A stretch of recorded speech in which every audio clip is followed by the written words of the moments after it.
You ask Tiger to solve. This deals with linear equations with one unknown. The final result is x equals -5. Let's solve it step by step.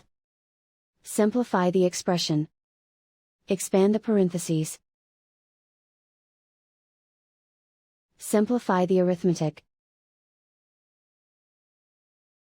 Group all x terms on the left side of the equation. Subtract 4x from both sides. Group like terms. Simplify the arithmetic. Group like terms. Simplify the arithmetic. Group all constants on the right side of the equation. Add 7 to both sides. Simplify the arithmetic.